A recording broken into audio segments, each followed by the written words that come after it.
Hello, hello, Hello. hello, everyone, and long overdue hello to you, Ash, and Hello. whoever may be joining us. How are you? Good, good. Good. So, this is Friends and Authors Live. Normally, we do this show at 1 o'clock on Tuesdays, which is 9 p.m.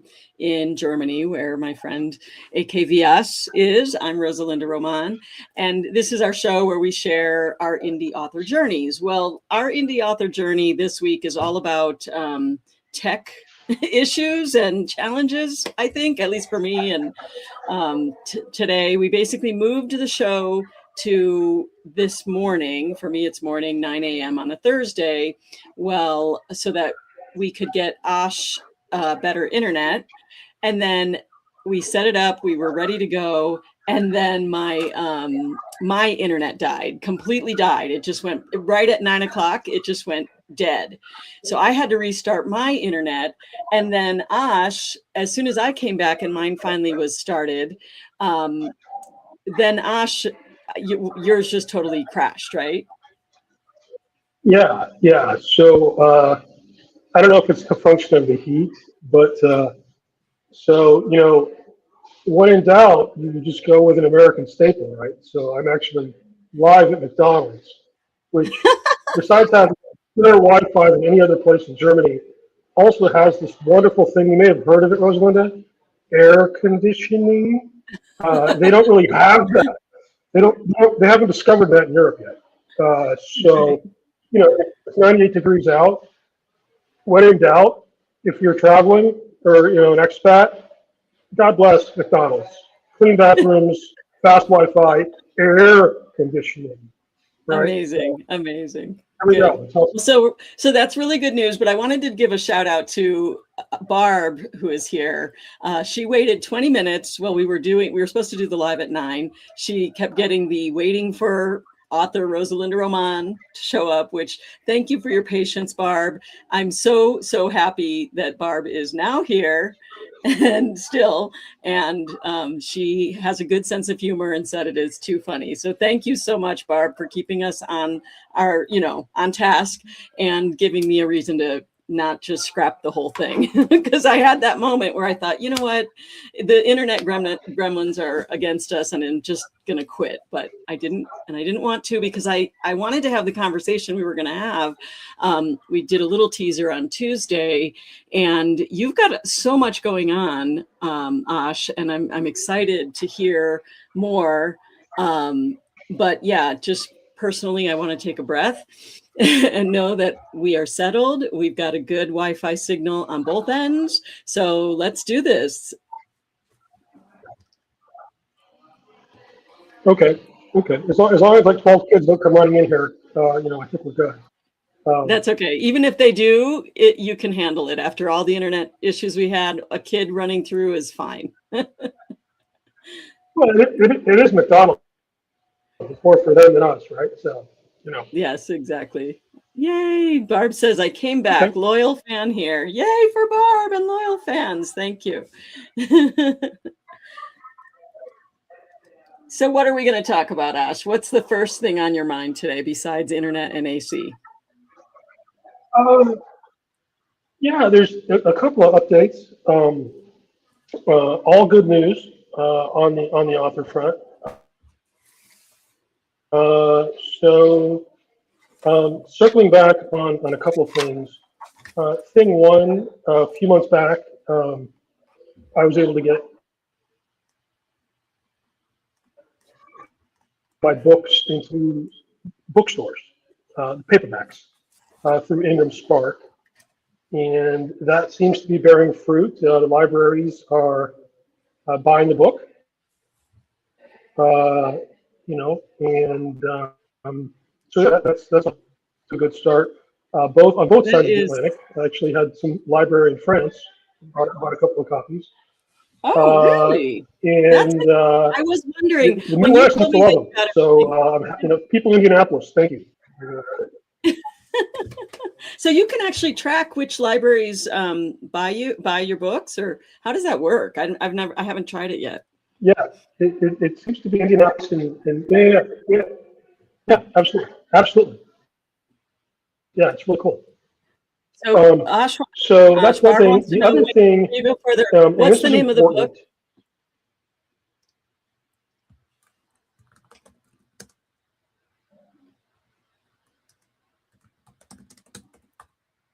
important, The Ballad of Shannon Dumas, book one. It's a Western. Oh yeah, that's a great book. Hang on. Still having some internet issues, obviously, but I'm going to show you the book because that way you can see which one he's talking about. So give me 1 second. Let's share my screen. And the Ballad of Shannon Dumas. Yeah, this is the Shannon Dumas. Do you call it the Shannon Dumas series, or like, because you have the five books? It's got Yeah, the. and I'm about This to is launch. the yeah. Yeah, yeah. The series is The Ballad of Shannon Dumas, book for the series.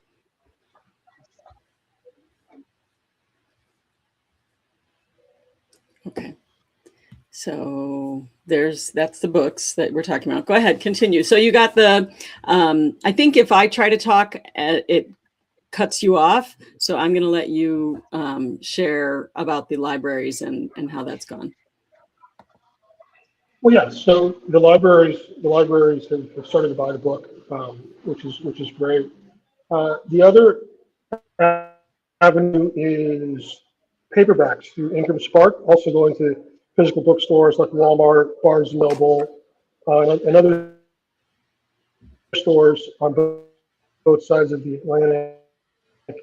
The really interesting thing about that is they have Ingram's kind of draconian return policy in that they demand a huge discount for their book, and if they return it, that you have to pay the cost. Like if someone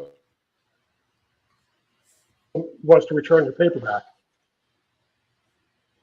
and I'm not even sure if it's Ingram so much as Amazon, because Amazon will sometimes buy cheaper books from Ingram, and if they don't sell after them to you, so a mutual author friend had a really nasty surprise in December a couple of years ago. She basically had $8,000 worth of returns in books from Ingram Spark via Amazon, That's crazy. right? So that's something you definitely want to avoid. But what they tell you is that you can set your return policy to return, uh, destroy, or no returns.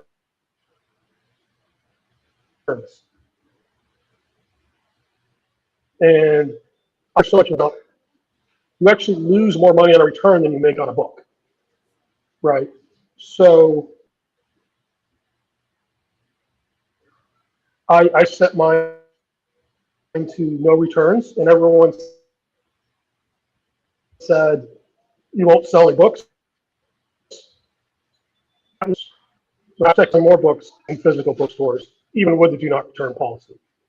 So, All right, I'm going to pause you there, Ash. The internet is not holding up. It's been very, and I'd love to hear if Barb has been able to hear you, and it might be just my end. If you're here, Barb, if you would comment and let me know if the freezing seems to be, probably, I'm guessing McDonald's isn't. I was so excited about the possibility, but now it seems like it's dropping out.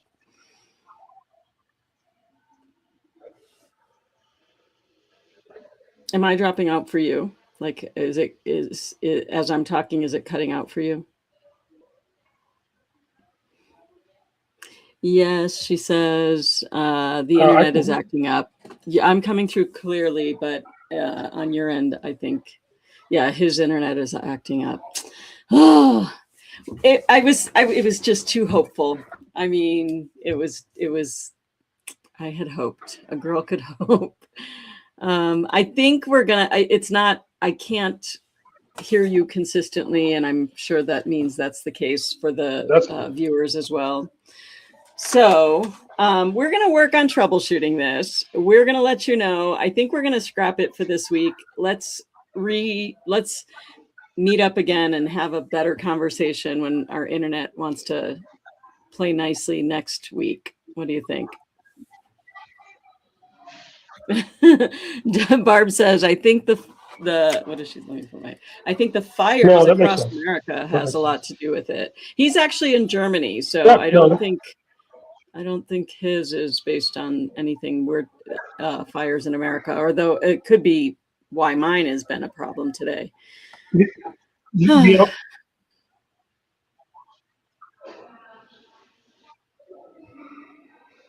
Yeah, the only other thing I could do is try to move back into the main room, which might be noisier, but might get better reception. Yeah, let's try. I mean, we're here. Why not?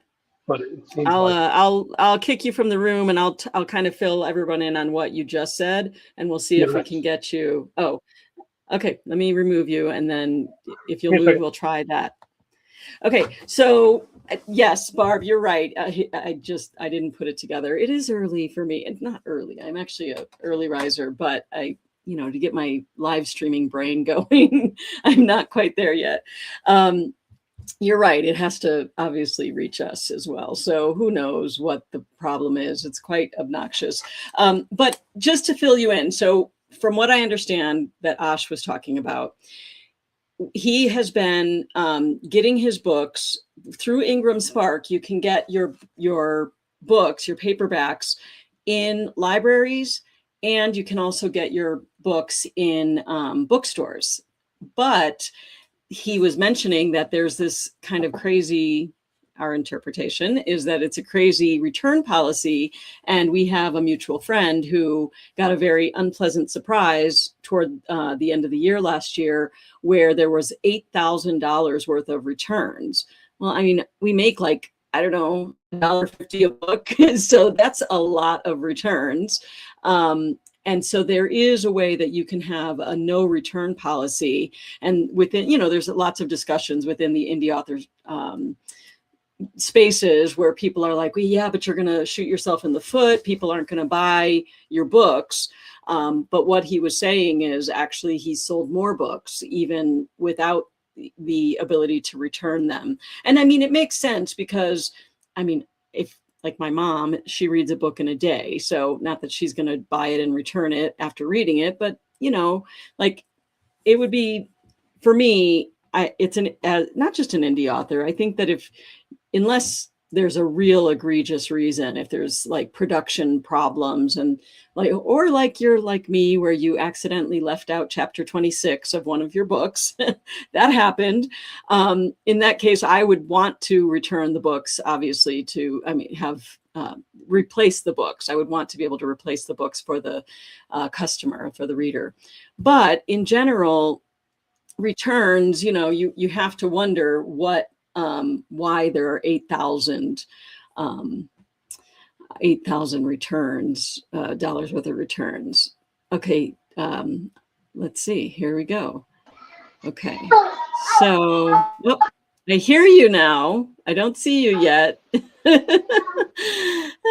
is one that's going to go down in infamy, this episode and last, because we had not on Tuesday, but a week ago, I was at a community college because my son is in a play this weekend.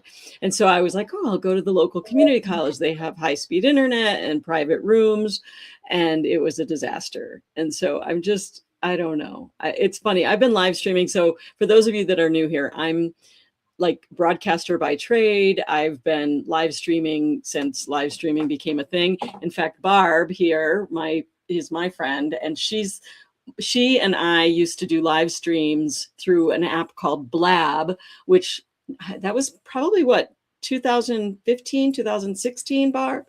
I'm going to take you out there, Ash, because it's still not pulling up for some reason.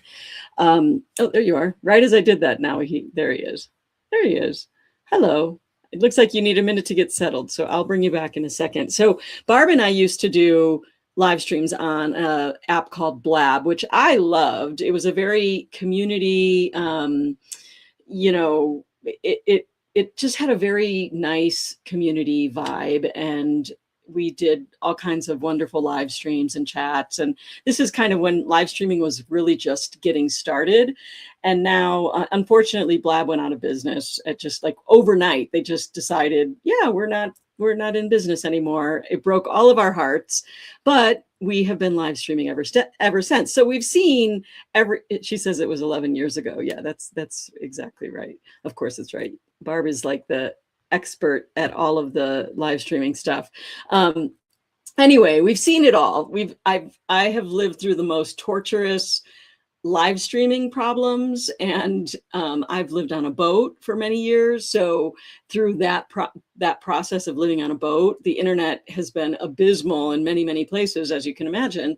And Ash is here, so I'll bring him back on stage. Let's see how this goes. And I also, well, that's weird. It's showing you in the studio, but on my end, when I put you on stage, it does not show you. So I don't know why that is. Can you see me now? Very strange. I see you in the preview, but I don't see you. Oh, there you are. Yeah, I think the internet's just bad, unfortunately. But I was going to say it isn't worse for me, at least. Maybe it is for you, Ash, because this is probably you're relatively new to live streaming. But this is what Barb said about it. She said, "We live for adventure." I think that's what kept us connected all these years. That is for sure. And I was going to say, back in my broadcasting days, and Barb is an old broadcaster as well. Back in my broadcasting days, I remember times when I would literally get on the air and I'd have where you could hear, they have this thing called an IFB, which is interrupt feedback.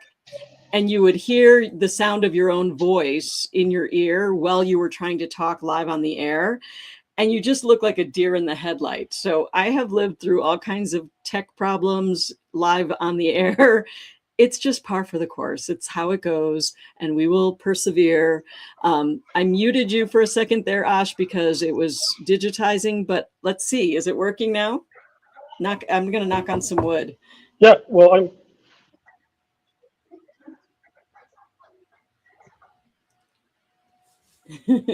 It's not going to work. Aw, Barb says, "Oh yes, those were the days." That is for sure. I can hear you. I remember. Oh, you can hear me fine. That's good. I'm not sure if you can hear us. That's good. Yeah, maybe it'll stabilize. It seems like it drops out, it picks up, it drops out, it picks up, and it's just.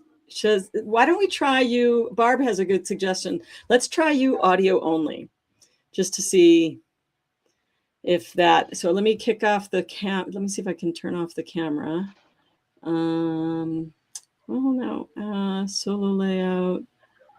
How do you do that, Barb? I know you know how to do StreamYard. Sorry about the video? Maybe, I don't know if you can turn off your own video. I can't do it from here, I don't think. My video? There you go. Yeah, let's see if we can just hear you. That would be helpful.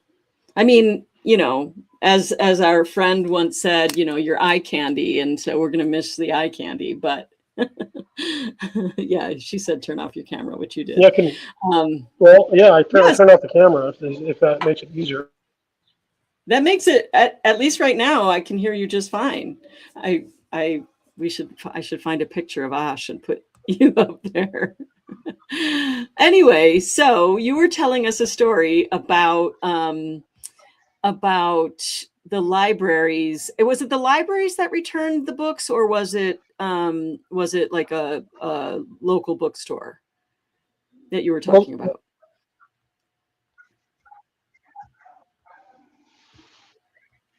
No, the libraries don't return the books. Ingram Spark returns the books. And if they sell the books at such a discount that when they return them, you actually lose more money on a return than you make on a sale. And I don't understand how that works. You have three options. You can either have returns. It's a big trad model, But basically, your settings can be with Ingram. You can have returns. You can have them destroy the book, in which case they charge you for it anyway, the return, or you can say no returns. And everyone told me, well, if you go no returns, you won't sell any books. And that's patently false.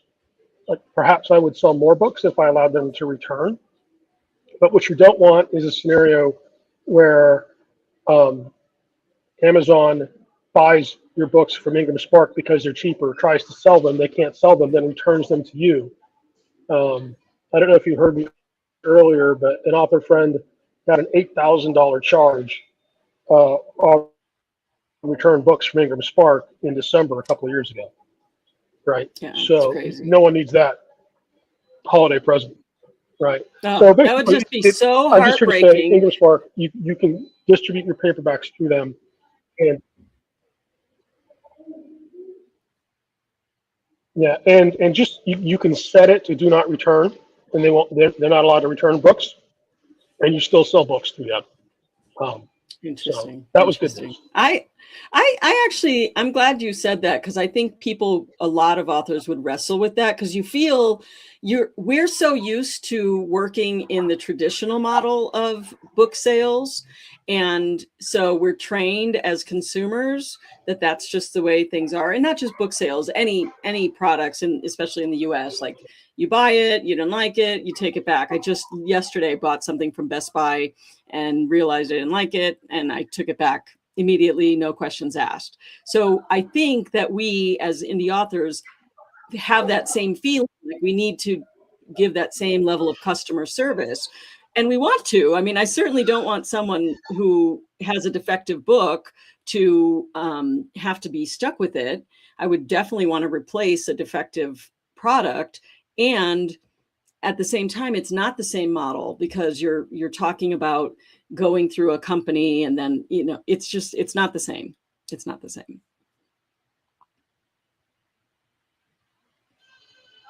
No, it's not. And what actually gets you is the postage charges, right? Because, oh, it's a little baby now. Well, that's what happens when you're at McDonald's.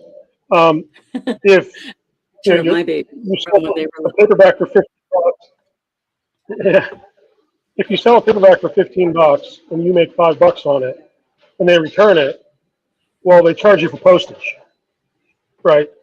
So you will lose money on it. So it's just avoid the hassle. Just click do not return with Ingram Spark, and that works.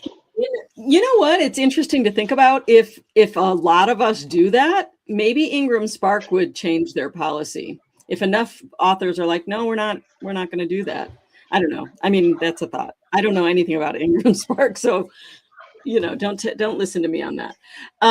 Okay, so I really want to talk more about this, but I want to be able to see your face, because I like to have conversations with faces. So thank you for jumping through all these hoops. I think let's wrap this show up.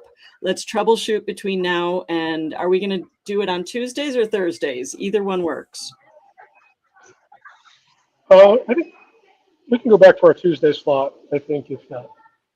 Yeah, and just troubleshoot the internet. Okay. Yeah. Yeah. And by the way, I have a picture of you up. Let me just see.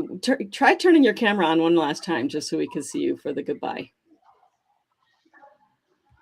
Let's see. Yeah, I mean, it's grainy, but you're there.